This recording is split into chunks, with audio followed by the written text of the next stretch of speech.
Bonsoir et bienvenue dans cette dernière de Tu bluffes. Vous allez encore une fois entendre les histoires les plus incroyables de Suisse romande. Je vous propose d'accueillir Thomas.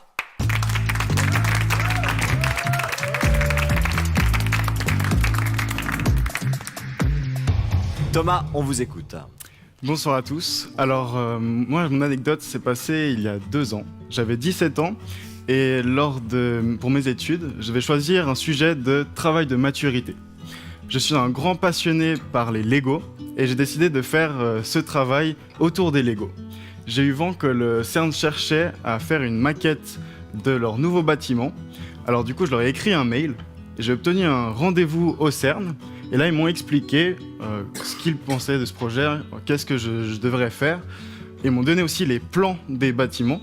Et comme ça, j'ai pu commencer à travailler sur cette maquette. Donc pendant 1 an, j'ai cherché des techniques de construction, donc des méthodes pour reconstruire le plus fidèlement possible les bâtiments du CERN. Et j'ai fini cette maquette pour l'inauguration du bâtiment. À ce moment-là, il y avait plusieurs personnalités publiques, notamment Renzo Piano, qui est l'architecte du bâtiment, ou Alain Berset, qui était le président de la Confédération à ce moment-là, et aussi des médias. Il y a eu un article dans la Tribune de Genève sur la maquette.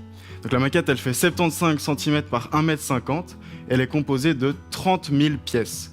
À titre de comparaison, c'est 3 fois plus que le plus gros set Lego jamais commercialisé. Maintenant, j'ai créé mon entreprise pour réaliser d'autres projets, d'autres maquettes avec des Lego. Et ce projet au CERN, ça reste quand même une grande fierté. Incroyable. Thomas, le pro des Lego ou le pro du bluff. Alexandra. Vous travaillez pour Lego du coup? Non, pas du tout. Je travaille à mon compte et Lego, je pense qu'ils connaissent même pas mon existence. François. Vous n'êtes pas trompé d'émission ici, c'est pas Lego Master? Non, j'ai pas participé à Lego Master. Mercedes.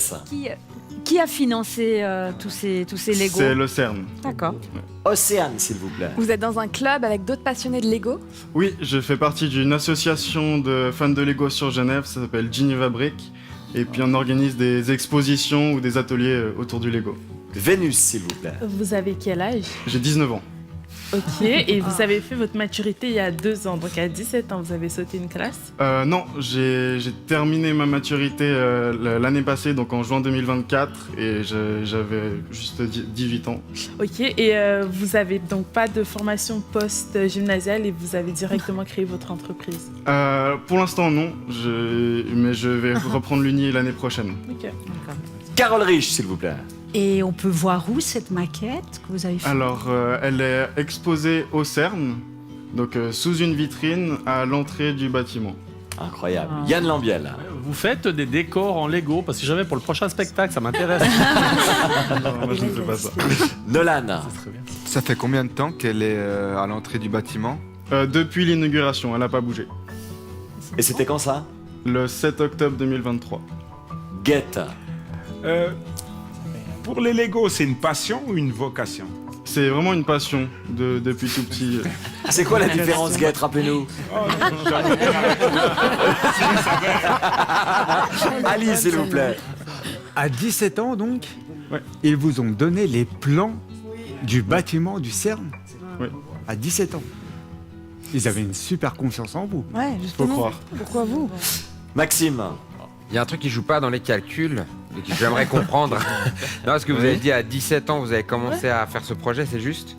Et puis vous avez dit octobre 2023. Donc vous l'avez fini en 2 mois, 3 mois? Non, j'ai commencé le projet en octobre 2022 et je l'ai fini en octobre 2023. Ok, très clair. Format. Mais du coup, vous avez construit l'immense donut en tunnel là. Non, c'est gigantesque. C'est seulement le nouveau bâtiment qui s'appelle le Science Gateway, le portail de la science, donc pour le public. Et donc c'est une petite partie, on voit la route de Mérin qui passe à côté. C'est seulement ce bâtiment-là. Une question de Chloé. Vous les stockiez où, tous ces Lego, avant de les assembler? J'ai une pièce exprès pour les Lego. Sandra. Mais du coup, vous aviez un contact Chez Lego? Non, pas chez Lego. Non, Au pas de CERN. contact chez Lego. Au CERN, oui, du coup, j'ai eu des contacts avec eux. Et De la famille, tout- des cousins enfin, Non, non, là, c'est venu avec ce projet-là. Ils vous ont fait confiance. Amal, Donc vous n'avez pas du tout tenté d'approcher Lego? Non. Non. Ça me paraît. Yann Lambiel, ce sera la dernière question. Pour convaincre le CERN, vous avez montré des choses que vous faisiez déjà. Donc vous aviez fait d'autres pièces. Oui, mais plus petites. Comme quoi, par exemple? C'est pas des maquettes, c'était plutôt des créations que je faisais dans ma chambre ou comme ça. On va bloquer les votes ici, maintenant. 3, 2, 1. Vous ne pouvez plus changer d'avis. Thomas,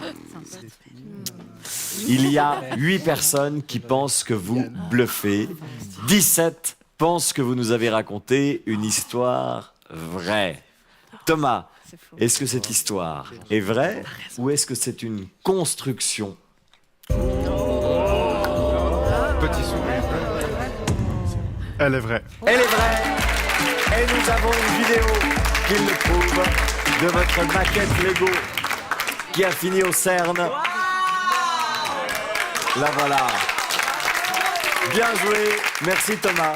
Merci beaucoup. Nous accueillons maintenant Anne-Laure.